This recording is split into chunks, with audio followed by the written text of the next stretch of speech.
Assalamualaikum warahmatullahi wabarakatuh. Dan semangat pagi teman semua, jumpa lagi dengan saya Amr Samson di channel ini. Ya, jadi pada kesempatan kali ini kembali saya melanjutkan pembahasan tentang soal-soal tes substansi untuk persiapan menghadapi tes PPG perjabatan tahun ini ya. Nah, ini adalah video yang ke-28. Kali ini saya akan membahas secara khusus soal-soal yang berkaitan dengan literasi ya. Baik, kita langsung saja ya masuk ke pembahasan soal-soalnya.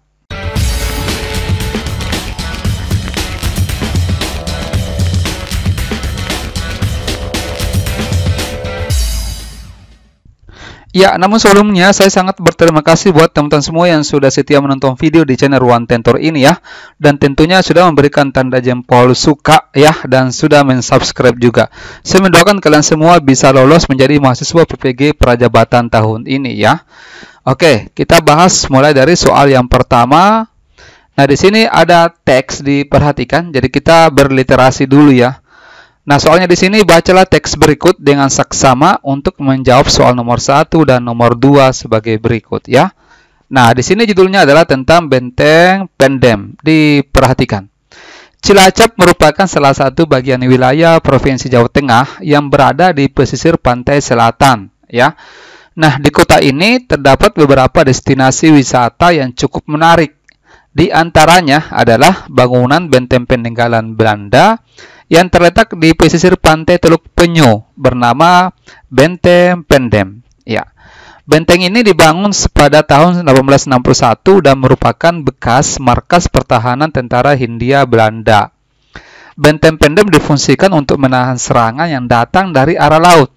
Bangunan ini diberi nama Benteng Pendem karena pernah tertimbun tanah atau pasir pantai. Nah, sekarang coba kita lihat soal nomor 1 ya. Nah, berdasarkan teks tersebut, mengapa benteng tersebut diberi nama Benteng Pendem? Ya, pilih satu jawaban yang benar ya. Nah, di sini alasannya bangunan ini diberi nama Benteng Pendem karena pernah tertimbun tanah atau pasir pantai. Jadi jawabannya adalah C, cinta tidak pernah salah. Nomor 2, coba diperhatikan. Nomor 2 ini adalah soal dengan beberapa pilihan jawaban yang benar. Ya. Nah, di sini soalnya, selain sebagai tempat tujuan wisata, Benteng Pendem juga merupakan peninggalan sejarah yang harus dilestarikan. Nah, dari pernyataan-pernyataan berikut, manakah yang merupakan peran pemerintah dan manakah peran masyarakat sebagai upaya melestarikan tempat tujuan wisata tersebut? Sebenarnya untuk soal nomor 2 ini, biar kita tidak melihat dari teks di atas, kita bisa tentukan ya. Tapi kalau misalkan kita mau baca, itu jawabannya ya, maksudnya penjelasannya itu ada di paragraf kedua mulai dari di sini. Jadi benteng ini dijadikan sebagai tempat wisata ya, baik domestik maupun mancanegara. Masyarakat Kabupaten Cilacap harus bangga memiliki tempat wisata sekaligus tempat bersejarah. Ya, sebagai warga yang baik, masyarakat Cilacap harus terlibat menjaga dan melestarikan tempat ini dan seterusnya ya. Jadi sebenarnya ini saya ulangi biar kita tidak melihat teks, bisa kita langsung baca ya. Maksudnya tentukan jawabannya seperti itu. Nah, di sini menjaga kebersihan dengan tidak membuang sampah di sekitar tempat wisata. Jadi ini merupakan upaya yang dilakukan oleh masyarakat ya. Oke, membuat kebijakan bagi pedagang yang berjualan di dekat tempat wisata. Membuat kebijakan ini berarti ini salah satu usaha dari program pemerintah ya. Sepakat ya. Kemudian yang ketiga, menerapkan tarif tiket masuk yang sesuai bagi wisatawan. Ini juga dilakukan oleh pemerintah. Kalau masyarakat yang tentukan, biasanya sebagian ya, ini mungkin hanya sebagian kecil, biasanya masyarakat itu agak sedikit ini, tanda kutip ya, biasanya kalau memberikan harga tiket seperti itu, ya biasanya ada yang mempermainkan harga seperti itu ya. Oke. Kecuali biasanya kalau misalkan tempat-tempat wisata yang dalam bentuk swasta, biasanya kan itu dimiliki oleh orang per orang ataupun dalam kelompok golongan tertentu ya. Nah, mematuhi ketentuan yang tetap yang telah, maksudnya ini ya, salah ketik, mematuhi ketentuan yang telah ditetapkan ketika berkunjung ke tempat wisata. Jadi ini merupakan upaya yang dilakukan oleh masyarakat ya. Oke, jelas ya untuk nomor 2. Nah, sekarang nomor 3, diperhatikan ya.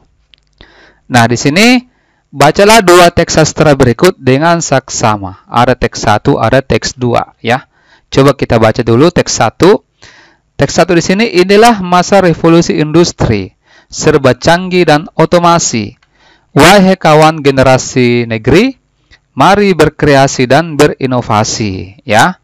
Teks kedua, membuka mata menyapa pagi, cakep ya, sang mentari pancarkan cahaya. Kita dimanja oleh teknologi, janganlah lena, nanti bahaya. Nah, kalau kita perhatikan ini merupakan untuk teks 1 ini, ya ini dalam bentuk syair ya. Jadi ini merupakan syair. Syair itu mirip-mirip dengan puisi ya, cuma puisi yang lama seperti itu ya.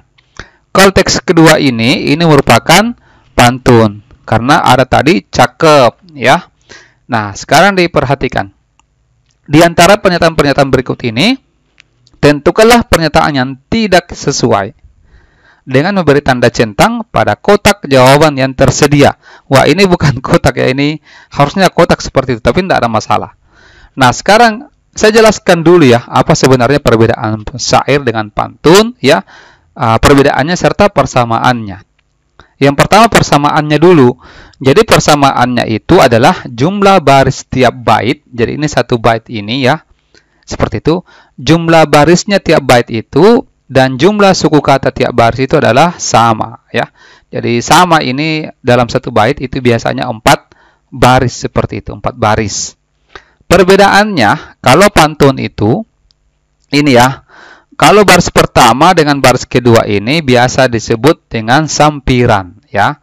Jadi ini dinamakan sampiran. Oke, sampiran. Nah, yang baris ketiga dengan keempat, inilah isi dari pantun tersebut. Ini isinya, gitu ya. Nah, kemudian masih pantun ini, ya. Biasanya bersajak AB-AB ya. Jadi IA-IA. Maksudnya itu AB-AB itu selang-seling seperti itu ya sajaknya. Nah, bagaimana kalau syair? Kalau syair itu semua baris ini adalah isi. Isi ya. Jadi ini isi dan biasanya itu bersajak A ya. Jadi sama akhirannya seperti itu ya. Nah, sekarang coba kita cek untuk yang pertama. Baris 1 dan 2 dalam teks kedua ini tidak berhubungan dengan baris ketiga dan keempat. Ini benar ya, seperti itu. Oh, yang tidak sesuai, berarti bukan ini jawabannya, karena kan kita cari yang tidak sesuai. Ini kan sesuai. Saya tulis saja S ya. Pesan yang ingin disampaikan dalam kedua tersebut adalah sama. Ini pesannya di sini, teman-teman. Kalau misalkan teks 1 ini adalah berupa ajakan ya, berupa ajakan untuk memanfaatkan teknologi ya dengan cara berkreasi dan berinovasi. Jadi saya ulangi, isinya ini adalah berupa ajakan untuk memanfaatkan teknologi dalam berkreasi dan berinovasi. Sementara ini isinya adalah bagaimana mengingatkan tentang generasi muda agar tidak terlena dengan teknologi. Jadi isinya ini berbeda. Ya, jadi makna yang terkandung dalamnya ini adalah berbeda, sehingga ini tidak sesuai. Ini tidak sesuai. Dikatakan kan di sini pesan yang ingin disampaikan dalam kedua teks itu adalah sama, tidak sama ya. Oke, sehingga ini tidak sesuai. Yang ke C, teks 1 merupakan pantun, sedangkan teks kedua merupakan syair. Terbalik ini ya, teman-teman. Ini tidak sesuai juga. Kemudian teks 1 tidak memiliki sampiran. Semua baris adalah isi. Ini sesuai. Dan persejakan teks 1 dan teks 2 adalah sama. Ini tidak sama ya. Ini tidak sesuai. Jadi yang tidak sesuai di sini adalah pilihan B, C, dan E. Oke, jelas ya teman-teman. Nah, sekarang kita masuk ke soal nomor 4 dengan nomor 5. Ada teks di sini diperhatikan tentang tari zaman. Ya, diperhatikan. Oke, dibaca dulu. Nah, tari saman. Salah satu budaya Indonesia yang terkenal hingga mancanegara adalah tari saman, yang merupakan tarian yang berasal dari Gayo, Aceh. Tari ini diperkenalkan pada abad ke-14 oleh seorang ulama besar bernama Syekh Saman. Awalnya tari saman ini digunakan sebagai media dakwah. Sairan dinyanyikan dalam tari ini berisi petuah dan dakwah dalam bahasa gabungan Arab dan Gayo. Coba kita lihat dulu ya apa yang ditanyakan di sini, teman-teman. Ini. Dari manakah asal tari saman tersebut? Pilih satu jawaban yang benar. Ini dari Aceh, ya. Oke, sehingga jawabannya di sini adalah D, ya. Nah, sekarang kita perhatikan untuk nomor 5. Nomor 5, berdasarkan teks tersebut, ya, tentukan pertanyaan yang jawabannya terdapat dalam teks dengan cara memberi tanda centang pada pilihan jawaban yang sesuai. Jadi kita akan mencari kira-kira pertanyaan yang mana yang benar ini yang ada jawabannya di dalam teks yang tadi. Nah, kalau ini kita butuh bantuan dulu ya. Saya akan melampirkan teksnya yang tadi ya. Coba kita lihat ya. Siapakah yang biasanya memainkan tari saman? Kita cari apakah jawabannya ini ada di soal, ada di teks maksudnya. Nah, yang biasanya memainkan tari saman ini adalah itu ada di sini. Tari saman biasanya dimainkan oleh belasan atau puluhan pemuda yang menampilkan gerak tepuk tangan. Berarti ini masuk ya. Ini ada jawabannya gitu ya. Bagaimana tari saman menjadi media dakwah? Kalau ditanyakan bagaimana, berarti ini tentang proses. Di teks ini tidak ada yang menandakan sebagai proses dari tari saman menjadi media dakwah. Di sini hanya dikatakan awalnya itu tari saman digunakan sebagai media dakwah, ya.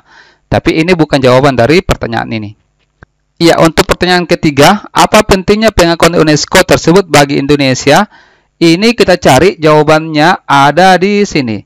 Pengakuan UNESCO tersebut diharapkan menguatkan identitas keanekaragaman bagi budaya Indonesia. Sehingga ini termasuk jawaban pertanyaan yang benar ya, karena ada jawabannya di teks. Yang keempat, siapakah yang pertama kali menemukan tari saman dan mengenai apa sambungannya ini dan mengenalkannya? Ya, ini juga ada jawabannya di teks ya, yaitu ini ditemukan pertama kali adalah namanya Syekh Saman. Kemudian kelima, apa yang membuat UNESCO menetapkan tari saman sebagai warisan budaya dunia tak benda? Jadi jawabannya ini adalah menurut Ketua Harian dan seterusnya, ini karena telah memenuhi 4 syarat yang ditetapkan UNESCO, yaitu originalitas, keunikan, nilai universal, dan daya tular yang luas ke masyarakat Indonesia ya. Sehingga yang masuk di sini pertanyaan yang ada jawabannya di teks itu adalah pertanyaan 1, 3, 4 dengan 5 ya. Nah, sekarang teman-teman semua seperti biasa ya. Ini ada oleh-oleh yang saya berikan. Coba-coba diperhatikan dulu ya teksnya. Setelah itu kemudian coba dijawab. Ini kan untuk nomor 6 dengan nomor 7 ya. Ini untuk nomor 6. Berdasarkan teks tersebut berilah tanda centang pada pernyataan yang merupakan kelemahan ya. Kelemahan dari kutipan novel tersebut. Kemudian untuk nomor 7 ya. Berdasarkan teks tersebut, manakah pernyataan yang sesuai dan tidak sesuai dengan teks tersebut. Jadi teman-teman bisa dilihat dulu teksnya ya. Kemudian diperhatikan jawaban soal nomor 7 yang tadi. Oke, saya kira untuk sebentar sampai di sini dulu ya. Saya harap soal ini dikerjakan dan dikirimkan jawabannya di kolom komentar ya. Nanti kita tunggu jawabannya. Baik, saya kira sampai di sini. Terima kasih banyak atas perhatiannya. Semoga teman-teman semua bisa lulus ya. Saya akhiri, wassalamualaikum warahmatullahi wabarakatuh. Dan semangat pagi.